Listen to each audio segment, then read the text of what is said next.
Hey y'all, hey, it's Beatty from RaveTalks. We have somebody very special I've been dying to introduce to y'all for some time now. You are. So sus? Ah! Hello. How are you today? I'm doing pretty well. I'm vibing, enjoying a mountain view in Salt Lake City, so it's That's good. gorgeous. That's gorgeous. I know you just finished touring with Recno. I think you had a performance last night or two So nights. I'm still like, I've got one more show with Recno, but we did this weekend, we did Seattle and Salt Lake City. Oh my gosh, that's so fun. Those are kind of opposite but same areas. What was the energy? I'm from Vancouver, Canada, which is like literally like 2 hours away from Seattle. So I know Seattle pretty well. Oh nice. But this was my first time in Salt Lake City, and it was my first 360 show, which was absolutely bananas. Like, it was just like Wow. a warehouse and like me, middle of dance floor, people all around, and the energy was like at like Top notch. 250%. It was insane.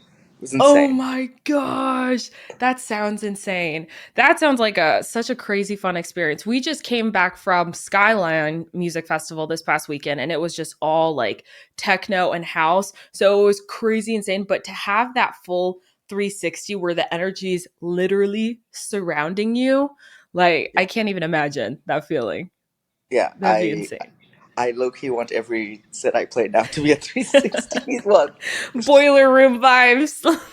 it's just like I don't know. It's just weird. It's weirdly more. It's just more fun. I don't know. It just can feel like the energy from people a lot more, and like I Yeah. love that. Yes. Oh, that sounds so nice. So, what has been currently inspiring your sets for the tour?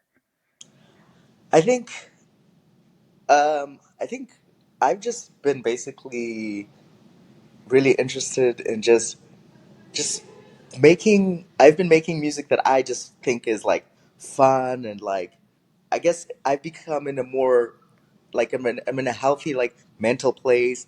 I'm happy and now I'm just like, woo, let's have fun, let's go, Let's you know, dance. let's dance. Yes. And I think whereas before I think I was in a not so good mental place. So I made a little more like sad, emotional music.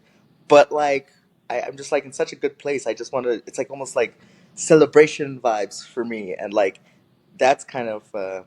I guess that's kind of what is just like my positive mental health and like a feeling of just like celebration. Like life is good. Like I recently came out as trans, and like it's just everything just feels like perfect. In a way. Yes. Oh, I love that. I love that feeling. Just wanting to celebrate life and being here and being present. And you really feel that like off of your music. You guys, So Sus makes amazing. I don't even want like your bass music. I don't want to say you're like just trap because I feel like your Yeah. bass music range is so wide amongst it. It's just such a fun time like hearing your sets. I have not been able to see you live yet. I cannot wait, but it's always a crazy dance party and me shaking my ass like in the bathroom getting ready and stuff. Yeah. I mean, yeah, I would agree with what you said. Like, I do make trap, yes, but I think it's more accurate to call me a bass artist because I make a lot of stuff within the bass range, but I think it Mhm. all kind of makes sense together. Like, I will admit, like, I don't know, the past also kind of like few months, I've just really been into like kind of like deep dub kind of vibe. Oh So yeah, the so I haven't been making quite deep dub stuff, but like I would call it deep dub adjacent stuff. That's awesome. Okay, deep dub adjacent. So like a little bit slower or Ugh. faster No, it's tempo. kind of like it's like a lot of like I would say like very like similar sound palettes, but the drums Mm. get a little more trappy or like things like Oh that. my gosh. All right, So it's you're like speaking my love language right now. so it's like Ah. I don't want the deep dub girlies to come for me. I'm like I did say I made deep dub. It's a mix. It's a mix. You make bass music. Yeah, yeah. That's So so fun. So, like, I know we kind of talked about how you're towards the end of the tour with Recno. You have one more performance left, right? Yeah. So, what is your recovery process after touring? Um, lay down in bed and watch reality TV. Oh my gosh, That's it. yes. Oh, and copious amounts of tea. Yes, so much tea. I Yeah, agree. I was drinking tea earlier. I meant to have it with me like in the studio, but I totally forgot it. But I love that. So it's just kind of like a brain reset because touring's a lot. It's a lot on the body, it's a lot mentally, yeah, and the mixture of that plus no sleep, but like high energy, yeah, yeah. it's overbearing. It's definitely a lot, and but I enjoy it so much. I mean, my only complaint is airport things. The airports can just be a lot. Yes. And it's but besides that, like I'm like I love it, and like I just want to do it like all the time. Just Yeah. as long as there's not too many dates in a row, Where there's I can time in live. between. Yes, Yeah. like 4 is my absolute maximum. I don't know if I could do. I mean, it hasn't happened yet. 4 has been my most days in a row, and I really don't think I could do 5. I think I would break down and cry at that point. Yeah. Can you sleep on a plane? I'm a professional. I'm world ranked at sleeping on planes. Like, Right? I feel like you need to. It's like if you can't, there's some people that can't sleep on the plane. And if you can't, I'm like, oh, bless your heart. Like, where do you sleep then? Because of all the just traveling back to back. I don't know. I have a podcast that I listen a specific podcast that I like to listen to, and then I usually fall asleep before the plane has taken off, and then I That's a usually knack. wake up as we land because like kind of the jerking motion of the landing. Oh, yeah, yeah. Kind of wakes you up. Yeah. Totally, totally. So Oh, I that's mean, so nice. every Yeah. plane, it's amazing. I crush it. That's awesome. What's your favorite airport? Because there's some airport nightmares and there's Yeah. some really awesome ones. Okay. I really liked Charlotte Airport, like Charlotte, North Carolina. Oh, Like that airport is really nice, and I think the thing I like. I mean, I think it's like quite new, yeah, um, but like my favorite thing about it is like they have like these like their like little trademark for the airport is these little rocking chairs that you can like sit in, and it was that's just I just thought true. that was very cute. Right? That's so true. Okay, I'm great. I'm so happy you had a great experience there. Every time I've flown into Charlotte, always gets delayed. I don't know if it's the time that I go or like the season when there's like a bunch of rain or what. It's a guaranteed 4 hour delay. But I noticed that about the rocking chairs because then what am I going to do for 4 hours? It's like I roam around. They do have the best food there, and you can get massages in that Yeah, airport. yeah, it was. I mean, I usually like am in and out of airports as quickly as possible, and like Same. I like when I get there, I'm like, this is just enough time, so I won't have to like wait too Too long. long. Like Yeah. I'm just like trying to make it last as little as possible for me Yes. personally. Yeah. I Because feel but like that. I haven't had any issues there. Actually, funny enough, I knock on wood. I've really been lucky with like no delays. Like I'm trying to think. Like I haven't had a single delay for any show. No? No, not to one. Oh my gosh, that's amazing. Wow. Okay, Yeah. well, like knock on wood. I That's mean that's I staying mean happening. realistically it'll probably happen at some point in time, but Yeah. For right so far so now, good. you're chilling. Oh, I love that. Okay, so your EP Voices that was made in 2019, Mm-hmm. absolute phenomenal EP. It actually won. It was nominated for a Juno Award Yeah. for like best dance album of the year or like Or dance, dance yeah, dance recording recording, dance of the recording of the year. yeah. Yes, yes. So how long did it take to complete that? Going back in my memory, uh, This is back I before COVID. yeah, yeah. It's like I I don't know. I took it really slow, and it was basically like I made the one song, "Stars in Your Eyes." I made that song, And then I pitched it to label Westwood, and they were like, "Hey, do you want to make an EP?" I didn't even think about making an EP, and I was Yeah. like, "Okay, I guess I'll make an EP." And Let's then do it it. probably took me a few months. Like I was working on other music in between as well, Hmm. but I would say like 6-ish months. Oh And I wow. and I think that the part that actually took me the longest was not actually making the songs. It was like because I mix and master my own music. Hmm. Mixing the music is what took me longer. Because making the music was actually quite quick for a lot of the songs. Like, and I was just kept on tweaking and tweaking and tweaking and be like, it doesn't sound right, it doesn't sound right, it doesn't. And it was like driving me bananas. Then I'd work on something else, and I'd come back to it, and I'd be like, oh, the vocals sound like too quiet, again, and just like that took way more time than the actual like music creation part. Wow. Yeah, it was kind of like the conversation that we were talking about earlier, where I feel like engineers are so underrated because there's so many different things that go into it. And it's really not only like understanding the song, but also understanding like the technology that you're using and Yeah, to what degree. I feel like that is amazing. Go you, because that is so much work and time. And I kind of feel like you're a little bit of a perfectionist too. So yeah, it's like, at what yeah, point do yeah. you put down your perfect, like your logical side in your head, and your intuitive's just like, no, this is right, this is great. Well, at the same time, it was like my first ever EP, so like I guess there was like in my brain there's like more pressure, if you get what Yeah. I mean. Yes. Because I was like, oh, this is like the first thing like this I've ever done. I've got to really, Yeah, really kill give, it. Yeah. yeah. So I think I will say, I think in terms of my mindset, I'm a little more chill, being like, hey, nothing can be perfect. But at that time, I think, especially because of that, I really was like, I felt this pressure to like really like do well. Yeah. Well, I Yeah, mean, hey, you absolutely did an amazing job. It got nominated for a Juno Award. yeah, And for y'all, like everybody who's listening who doesn't know what the Juno Award is, it's like the I kind of it's like the Canadian awards for like music and sciences.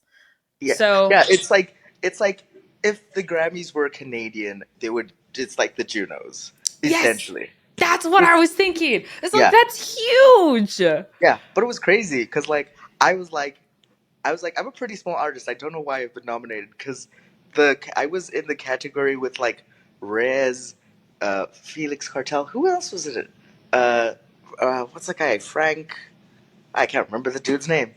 But yeah, it was like a really tough thing. Oh, Kate Trinada, yes, Kate Trinada was also in it. So like these are the people I was like against, and I was like, why am I here? But like, pop off. Wow, that's amazing. It really is Yeah. pop off. And like you said, that was your first EP that you made. So it's like, what is So Sus's story? What's your story? Because I know you lived in Canada, but Mhm. you're originally from Zimbabwe. Yeah.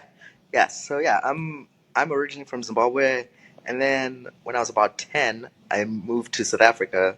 So I guess I spent like my more formative like teenage years living in South Africa. So then when I was 19, I came to Canada, and I've been in Canada ever since. And it's Wow. just, yeah, I think originally when I started making music, I was quite into, like, I was house music, because like in South Africa, like house music is like, that's the vibe. Everywhere. That's a Yeah, vibe. Okay. Kind of so like I was like, European style. There's a lot of house music in yeah, Europe. so like, kind of like Afro house, black coffee kind of stuff. Oh, yes. That was more when I originally started producing. That's more like the kind of lane that I was Wow. like in. And how it happened, I don't know. I moved to like this like I went to university, and everyone just really liked dubstep, and I hated it. Couldn't stand it. I was like, listen to some real music like house music. And like over time, I don't know what happened. One day, I think, what was the song? I think it started with like you know that Moody Good remix of Fall in Love? Mm-hmm. I heard that song, and I was like, this is pretty cool. Then I heard like some G Jones, like some Oh, like early G Jones back in like 2012, and I was like, so oh, good. this is cool. And like, actually no, it was like 2016. It must have been later than that. But it was like I was like, this is cool. This is like G Jones stuff. And then like trap started to become a thing. And I was like, oh, this is pretty cool. Like Uzi and Hoochie and all these people, and like that kind of like weaned me off house music, and then I just started making like trap and then like bass music, and yeah, it's kind of like just gone from there. So like I It's started like from house and went to like to bass. the other end. Yeah, I feel I like there's a love lot of that. the other opposite way that goes on. Yeah, definitely. Well, no, you just let the bass take you over. It just Yeah, whomped its way into your yeah, life. it's just so funny because I like did not like it at all. Like it was like I was like, this is noise, this is not music, and now I'm like, this is the best music ever. That's what I make. No, it's so fun. It's just the Yeah. best to just feel so free and get loose like that. Which I guess people could say that about the other side. I mean, Afro House is so good, so good. Yeah, That's exactly what I want to do on the weekends during daytime. Like go to day yeah, parties. That's like Afro House, but then at nighttime it has to be bass. Give me yeah. some type of wompy vibes with lots of like lasers everywhere. Oh, that's so fun. I love that. So then what is your message as an LGBTQ producer, artist, Yeah, DJ? yeah. So, as I said earlier, like I came out as trans a few months ago. I'm gonna 6 to 8 months ago. I can't remember exactly when It it was. was like because we met at Shambhala, Yeah, and I remember you came out then. So I think it was more. yeah, I think yeah. before that, like or like right around that time. It was right around that time because like I hadn't like publicly come out as like trans at that point when I met you, but I would tell Oh, people in like person. You know what I person. mean? Yeah. Yeah, if you get what I mean. Yes. Oh, that's so So it was exciting. like pretty much right after that. Actually, it was after a conversation with Rekno. Shout out Rekno. Really like made me feel like a sense of confidence, and I'm like, fuck it, I'm doing this. You know. So Yes. so Oh. yeah, that was really really dope. But yeah, I think even like I think for all my shows, I'm just really like want to be vocal about like being trans, being part of the LGBTQ plus community, just because I know even for me, I get all these Instagram messages where people say just because I'm out and I'm like, I'm out, I'm playing shows, and every show there's a point where I stop the music and I do a little speech. I do a little speech because I'm like, this should support people, and I just want to be like, hey, blah blah, everyone, deserves to be loved and blah blah and all that kind of stuff.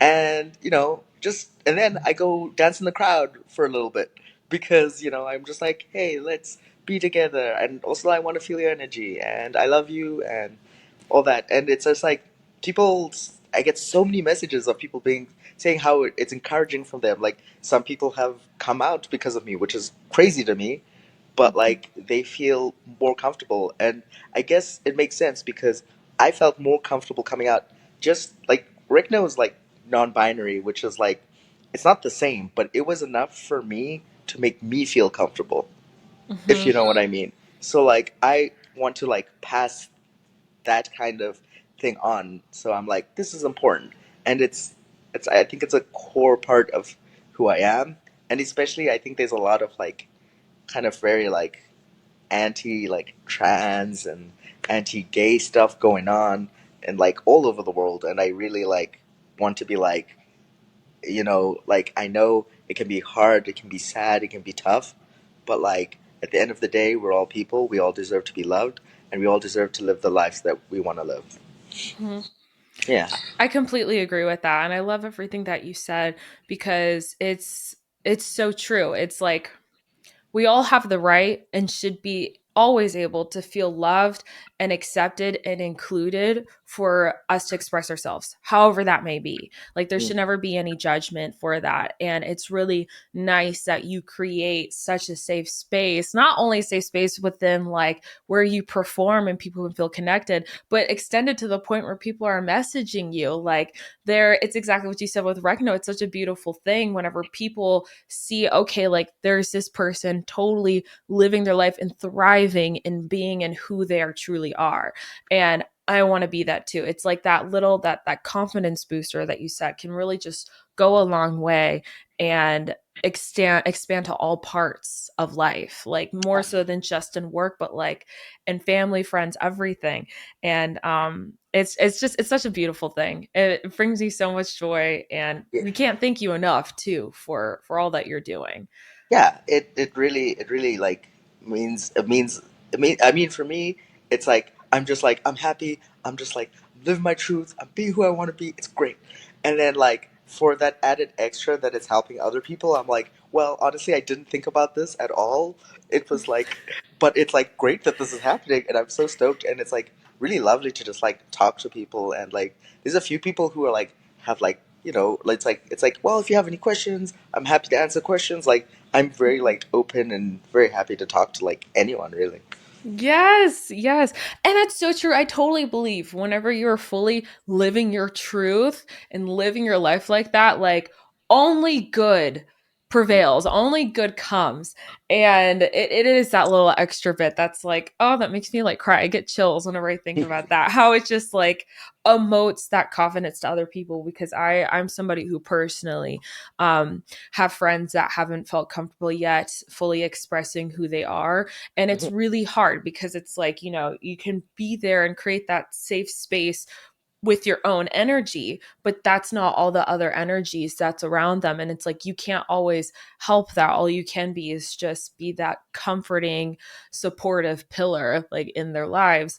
And it's really nice when we finally start to see just living your truth, like you said, and Yeah. all the great things come. It's Yeah. it happens. So, talking about living your truth, what is your dream project or collab?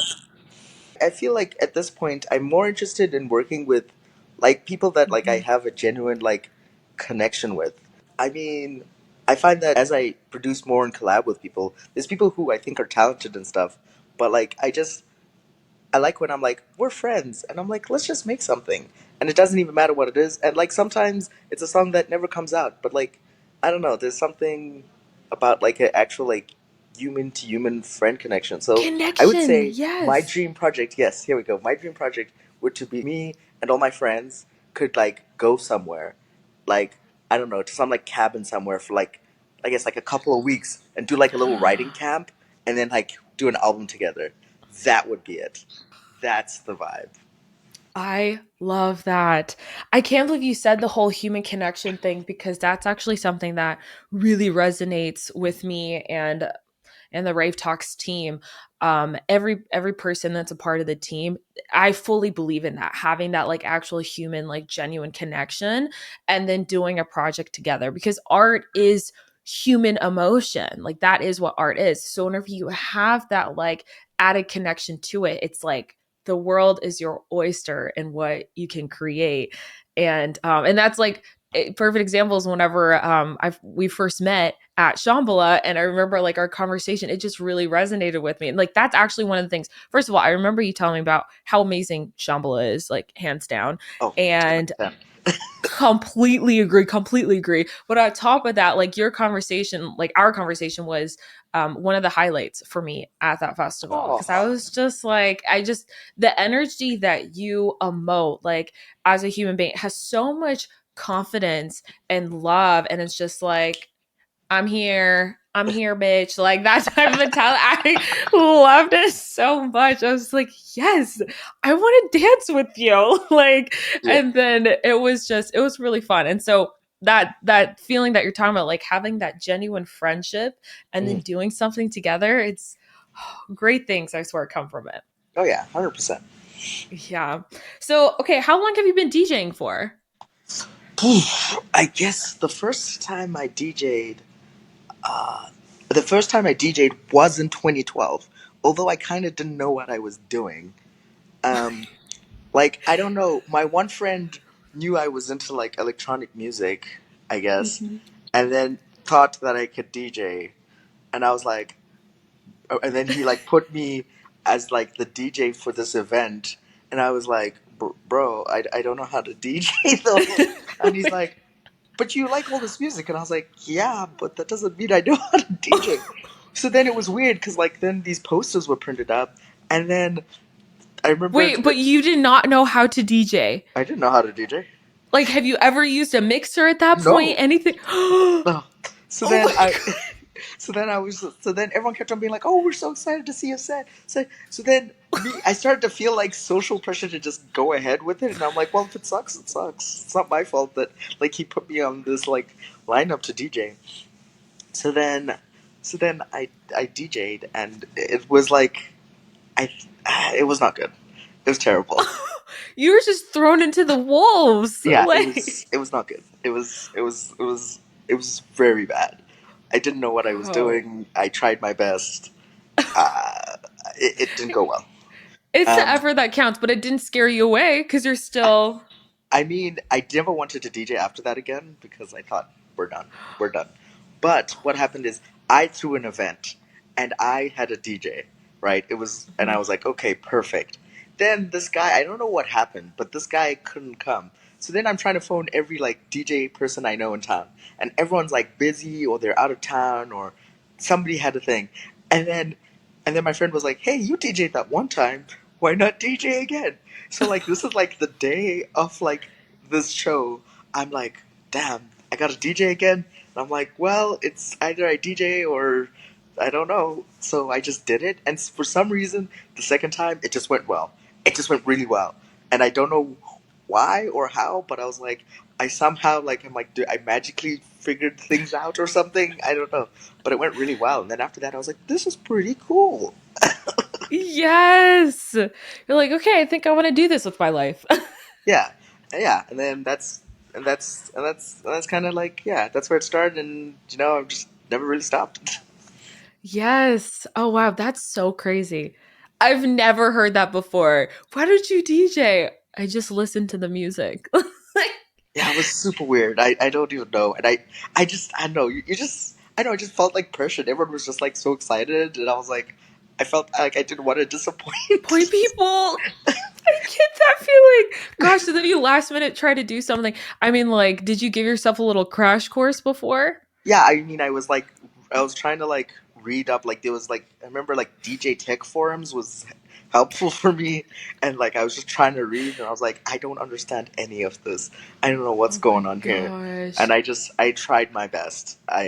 I tried my very very best, but I played mostly like new disco and like indie electronic. That was kind of the vibe that I tried threw down for my first set. Oh, that's fun. That's cool. Wow. So then, okay, that was your first set. What was your most memorable performance that came Oh, together? I would say okay. Though I played Brownies and Lemonade Double Cross last year in October. That was fucking bananas. Like, like I, I, I'd always wanted to play Brownies and Lemonade show, and I'm stoked that I finally got to play one. And they are like, I feel like a lot of people have seen the videos. That's exactly how the shows are like they are. The energy is crazy and like so much fun, and like they just, the lineups that they always put together are always so great. So They're so sick. and there's also another festival that I played last year called Rifflandia, which is like in Victoria, Canada. Um, Rooflandia? Rifflandia. Rifflandia. Yeah. Oh, okay. I haven't I heard of that.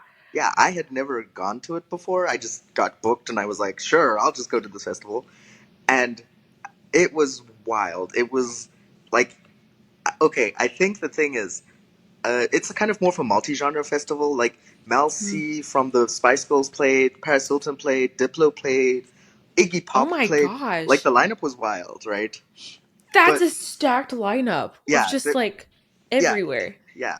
So the thing is, I think I was literally like one of like three bass artists on the entire lineup, right?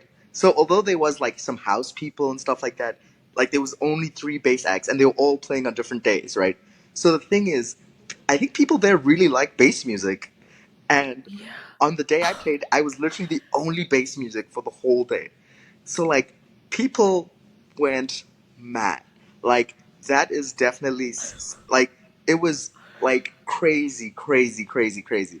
And what was funny is that I spent the next day in Victoria, and everywhere I went, like I would go into a shop, and someone who was working there was like, "Oh, I was at your set yesterday. It was crazy." I'd go to like a restaurant to eat lunch. "Yo, I was at your set yesterday. It was crazy." And people were just Oh coming my up to me, gosh. and after that, like Victoria, for quite a while, became like my top streaming city on Spotify. So I was like, these people like really were about this life. They're And really like, I need bass in my life. yeah, people like I don't. I think it worked out in my favor that there was like no real bass music at this, because like I just like I had what they wanted, and I was like, this festival really needs to put on more bass music. I think. For real. Oh my gosh, that's hilarious. I Mm. can only imagine like the sea of people Yeah, that were in the crowd. Like, you know what I'm talking about? Where sometimes you're standing and you can't even see the end of the yeah. crowd. It was really good, and 10 out of 10. Wow. That sounds like an experience. Yeah, that was really cool. I really liked it, and it was like very unexpected. I thought like, I don't know how it's gonna go at this festival, but Yeah. like it's like it's nice to be pleasantly surprised. And like, I mean, most of the time when you go play somewhere, you don't really, you don't know 100% how it's gonna go, so No, yeah, you don't know the energy or the vibe, and then just like operation. There's a lot yeah. weather, like, but it sounds like the entry was amazing. So, what is some advice you could share to all people about safety at EDM events? Yeah. Um, I will say, I would say, hang with friends. Number one, that's a good one. Or like at least know like your friends like what you're doing. That's a good one. I'd say water is your best friend. Water, water, water. Facts. And then I just think, I think just like a culture of, I think when it comes to, I guess this is would be more for venues and stuff, just like a culture of consent, and like is like very important. Like I know I have Mhm. friends who do this, it's called Good Night Out, and they do kind of these like seminars for event spaces about like consent, and ways to kind of stop any like, guess, creepy behavior, as we call it. Yeah. So Yeah. I think like also like, venues can do a lot to help too as well. Yeah. Yeah, yeah. I know. I completely agree with that. Seriously, the consent thing is so major, and I love there's Good Night Out. I know what you're talking about because whenever I was in Montreal and I went to a couple of the clubs, like clubbing Mm, events out there and stuff, I saw all the consent signs like mm, on the doors, on the walls, not just posted in the bathroom. And I was like, this mm. is really freaking cool. Yeah. Like, I wish we had a little bit more of that initiative out Yeah. here in the Yeah. States. Yeah, and like even like I know some places, at least in Canada, you'll see like they'll have like people there, it's like harm reduction people. So it's like, you can go to them if for any reason, like harm reduction purposes, if there's any like creepy behavior going on. So there's actually like people walking around, like just like where their job is to just make sure everyone is safe, everyone is good. Yeah, so Yeah. like things like that I think are just like super helpful, like from the side of the venue. Yeah. Yeah, totally. I agree with that. Actually, what's crazy was that so like I was at an event this last weekend and we were seeing LPGOB and we got pretty close to the front and all of a sudden I saw like something fly in there and like almost hit her. It kind of hit got like went a little bit back past her, which I thought was just absolutely like so disgusting and rude. And I was just shocked at the fact that that happened. Like I just froze for a minute because everybody was vibing. I was like, what the heck is your problem? That's something that I'm like, why are people throwing things But at the yeah, person making the music? What good's gonna come from that? What yeah, good? yeah. I don't know. That's yeah. I mean, I've heard like a few instances of that, and I mean, I guess it's a rare thing to happen, but like the fact that it happens at all is really, you know, It's sad. yeah. It's so sad. No, and it was insane because that actually like there was a little pause and like the music like obviously Mm, and like like they figure out the situation whatever and she kept playing after that and stuff. But it was just really like hard like it just made me so upset and sad that that would even happen. That's don't even think to like do something like that. And no matter how rowdy or crazy you get, and that's where it comes into play like what you said about like have a good group of friends. So I mm, feel like if you have like some solid friends around you, they'll check you like, yeah, if you start to do something like that, they'd be like, no, don't do that. yeah, Like, what's wrong with you? Type of thing. yeah, But no, I really like that. Hydrating for sure. That's why I have my water here. Lots of water and friends and consent. yeah, 1000%. yeah. Wow. I love that. Well, do you have any people you'd like to give special shout outs to at this time? Yeah, I mean, sure. I'm gonna give shout out to. Well, I'm gonna shout out to Rekno because thank you for bringing me on the Party Girl tour. Um, Woo! I'm gonna give a shout out to my best friend Global. Like he's amazing musician. We make music together, and also just like a good, good human being. And then I just, I think there's just like so many people that I could shout out, and I guess, I don't know.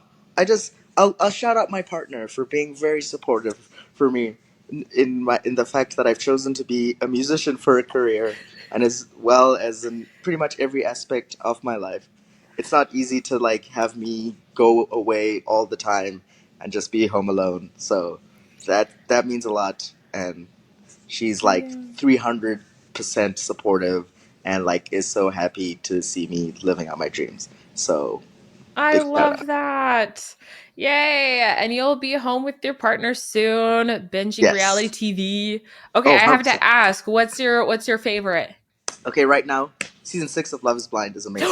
Yeah. That's a good one. Yeah, yeah. So it's just like, whatever, there's a few of them that I like, but right now Love is Blind is really it's really scratching the itch. Okay, so what is next? What should we expect from you after the Recno tour is done? Yeah, so after the Reknos tour is done, I got like around the US should be a few like headline shows, I got a few support shows. They're not announced yet, so I can't really say what they are, but they're happening. There's Ah! I can say I'm playing Faded in the Park in Vancouver. So I'm playing Faded in the Park in Vancouver. Oh, Um that's and fun. and honestly that lineup is absolutely bananas. It's Like so stacked. I was just like, Jesus, okay.